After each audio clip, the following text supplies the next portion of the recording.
നാറ്റമാണ്, തുറക്കാൻ പോലും കഴിയുന്നില്ല. പോരാത്തതിന് ഇപ്പൊ തെറിവിളിയാണ് സുധിച്ചേട്ടാ. സ്പ്രൈ ഇപ്പൊ ഭയങ്കര നാറ്റമാണ്, തുറക്കാൻ പോലും കഴിയുന്നില്ല. പോരാത്തതിന് ഇപ്പൊ തെറിവിളിയാണ് സുധിച്ചേട്ടാ. ഇത്രയും വിറ്റ് ജീവിച്ചില്ലേ എന്നാണ് എന്റെ വീഡിയോ കമന്റ് ബോക്സിൽ വരുന്നത്. പിന്നെ കൂടുതൽ ആൽബം വരുന്നത് കെട്ടിപ്പിടിക്കാനാ. ഞാൻ എന്ത് ചെയ്യാനാ? എനിക്ക് ജീവിക്കണ്ടേ, മക്കളെ നോക്കണ്ടേ, സബ്സ്ക്രിപ്ഷൻ പൈസ തികയുന്നില്ല, വീട്ടുകാരെ നോക്കണം.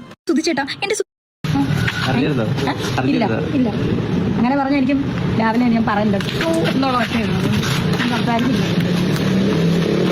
എനിക്ക് ഭയങ്കര ഒരു ചെറിയൊരു ഷോർട്ട് ഫിലിം, അതായത് ചെറിയ ഷോർട്ട് ഫിലിം എന്ന് പറയാൻ കാരണം രണ്ട് പേര് ഇതിനകത്ത് അഭിനയിക്കുന്നുള്ളൂ, ഞാനും ഒരു നായകനും.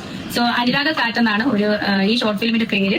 ഒരു റൊമാൻസ്, ഞാനത് കണ്ടപ്പോ ആ കഥ കേട്ടപ്പോ ഞാൻ എന്താ സാർ ഓർത്തെന്നറിയോ, നമ്മൾ പണ്ട് മലയാള മനോരമയ്ക്കകത്തൊക്കെ വായിക്കത്തില്ല, ഒരു ഇഷ്ടം തോന്നുന്ന ഒരു കഥാപാത്രങ്ങളോട് ആ ഒരു ഫീലാണ് എനിക്ക് സാറ് സ്ക്രിപ്റ്റ് തന്നായിരുന്നു.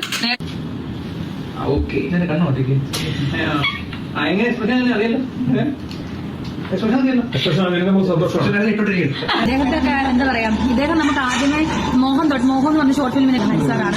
സാറെന്നൊക്കെ പറഞ്ഞ യഥാർത്ഥത്തിൽ ഡയറക്ടർ നമുക്ക് വിളിക്കാം. കാരണം ഒരു ഡയറക്ടർ ആദ്യം നമ്മുടെ ഡേറ്റ് അല്ലെങ്കിൽ നമുക്കൊരു ഇത് തന്നിട്ട് ആദ്യം സ്ക്രിപ്റ്റാണ് നമുക്ക് അയച്ചു തരുന്നത്. ഇതാണ് സ്ക്രിപ്റ്റ് വേണം, അല്ലെങ്കിൽ ഇതാണ് ക്യാരക്ടർ എന്ന് പറയുന്നത്. ആദ്യം അതാണ് ചെയ്യേണ്ടത്. ഇപ്പൊ ആൽബം ആണെങ്കിലും ഷോർട്ട് ഫിലിം ആണെങ്കിലും ഇദ്ദേഹം എനിക്ക് നേരത്തെ എനിക്ക് ഈ നായകനും സ്ക്രിപ്റ്റ് ആദ്യം അയച്ചത്.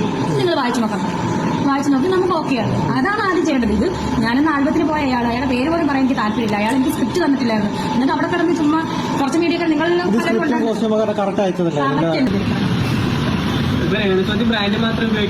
അത് ഞാൻ ഇനോഗ്രേഷന് ബ്രാൻഡ് മാത്രം ഇതിപ്പം പറക്കട്ടെ. നമ്മുടെ ആൽബം സംഭവം സബ്സ്റ്റേഷൻ എന്ന് പറഞ്ഞാൽ ഒരു സ്റ്റേഷൻ ഉണ്ട്, അതിന് സബ്സ്റ്റേഷൻ കാണും. അതാണ് നീ ഉദ്ദേശിക്കുന്നത്. സബ്സ്റ്റേഷൻ അതാണ് സബ്സ്റ്റേഷൻ. എന്തോ സംഭവം എനിക്ക് ഇത്രയും നാളത്തെ മീഡിയ ഫീൽഡ് നടന്നിട്ട് നിനക്ക് സബ്സ്ക്രിപ്ഷൻ എന്താണെന്ന് പറയാൻ പോലും അക്ഷരത്തെറ്റാണല്ലോ.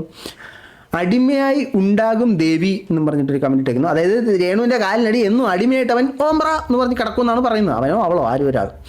അപ്പോൾ രേണു അതിന് മൈ ഭക്ത എന്ന് പറഞ്ഞിട്ട് കുറേ ഹൃദയം ഇട്ട് കൊടുത്തിട്ടുണ്ട്.